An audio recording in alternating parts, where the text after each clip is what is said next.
Hi everyone, welcome to my mother's kitchen. ഇന്ന് ഞാൻ തേങ്ങ ചേർക്കാതെ എളുപ്പത്തിൽ ചെയ്യാവുന്ന ഒരു ബീറ്റ്റൂട്ട് പച്ചടിയാണ് ഉണ്ടാക്കുന്നത്. ആദ്യം ഞാൻ ബീറ്റ്റൂട്ട് ഷെഡ് ചെയ്തെടുക്കുകയാണ്.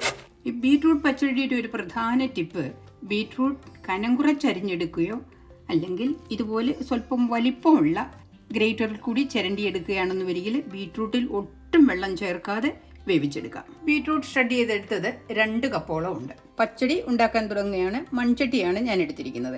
ഇതിലേക്ക് 1.5 ടേബിൾ സ്പൂൺ വെളിച്ചെണ്ണയാണ് ഒഴിക്കുന്നത്. എണ്ണയിലേക്ക് 1/2 ടീസ്പൂൺ കടുകാണ് ചേർക്കുന്നത്. 2 ഉണക്കമുളക്, 2 തണ്ട് കറിവേപ്പില. ഇനി ചേർക്കുന്നത് 1/2 കപ്പ് സവോള ചെറിയതായിട്ട് കനം കുറച്ച് അരിഞ്ഞതാണ്. 2 എരിവുള്ള പച്ചമുളക് ചെറുതായിട്ട് അരിഞ്ഞെടുത്തത്. 1/2 ഇഞ്ച് നീളത്തിലുള്ള ഇഞ്ചി ചെറുതായിട്ട് കൊത്തി അരിഞ്ഞെടുത്തത്.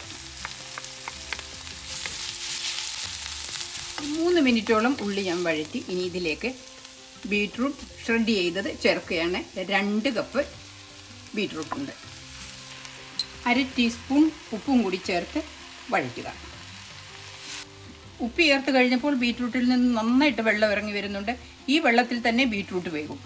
അതുപോലെ ഒരുപാട് അങ്ങ് സോഫ്റ്റ് ആക്കണ്ട, സ്വല്പം ക്രഞ്ചി ആയിട്ടിരിക്കത്തക്ക വിധത്തിൽ വേണം വഴറ്റിയെടുക്കാൻ.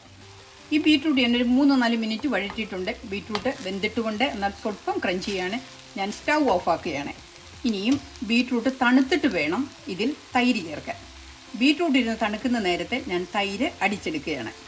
2 കപ്പ് നല്ല കട്ട തൈരാണ് എടുത്തിരിക്കുന്നത്. ഇത് നന്നായിട്ട് അടിച്ചെടുക്കണം.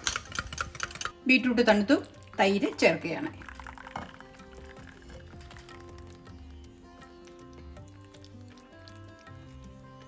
ലാസ്റ്റ് ചേർക്കുന്നത് 1/2 ടീസ്പൂൺ കടുക് ചതച്ചെടുത്തതാണ്. ഈ കടുകും കൂടെ ചേർത്ത് നന്നായിട്ട് ഇളക്കിയെടുക്കുക. ഇങ്ങനെ ഇളക്കപ്പോഴത്തേക്ക് ഇതിൻ്റെ കളർ നന്നായിട്ട് വരും. 1/2 ടീസ്പൂൺ ഉപ്പാണ് ബീറ്റ്റൂട്ടിൽ ചേർത്തത്. ഒരു 1/4 ടീസ്പൂൺ ഉപ്പും കൂടി ചേർക്കുകയാണ്. നല്ല എരിവുള്ള പച്ചമുളക് ചേർത്തിരിക്കുന്നത് കൊണ്ട് ബീറ്റ്റൂട്ടിൻ്റെ മധുരവും തൈരിൻ്റെ പുളിയും പച്ചമുളകിൻ്റെ എരിവും കൂടെ ആകുമ്പോൾ നല്ലൊരു കോമ്പിനേഷനാണ്. ഇതുപോലെ ഓണത്തിനുണ്ടാക്കുക, നിങ്ങൾക്ക് തീർച്ചയായിട്ടും ഇഷ്ടപ്പെടും.